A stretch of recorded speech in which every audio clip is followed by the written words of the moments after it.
রোহানের স্বপ্ন। রৌদ্রোজ্জ্বল একটি সকালে ছোট্ট রোহান তার গ্রামের সবুজ মাঠে দৌড়াচ্ছিল। তার মনে অনেক স্বপ্ন। সে বড় হয়ে গরিব মানুষের পাশে দাঁড়াতে চায়, তাদের মুখে হাসি ফোটাতে চায়। কিন্তু রোহানের গ্রামটি পুরোপুরি স্বপ্নের মতো ছিল না। গ্রামের কিছু মানুষ ঝগড়া করত, অন্যের ক্ষতি করত, আর কেউ কারো বিপদে এগিয়ে আসতো না। রোহান ভাবত, আমি কি সত্যি এই মানুষদের জন্য কিছু করতে পারবো?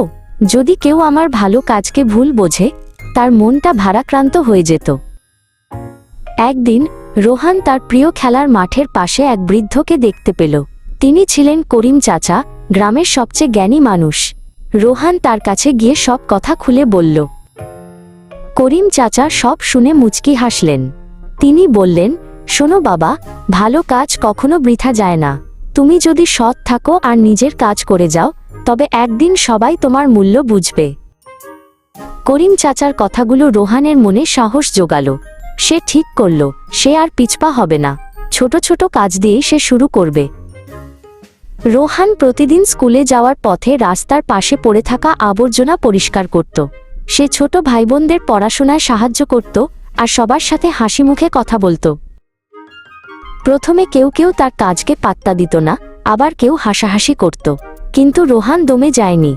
সে জানত, ভালো বীজ বুনলে একদিন ভালো ফল অবশ্যই পাওয়া যায়।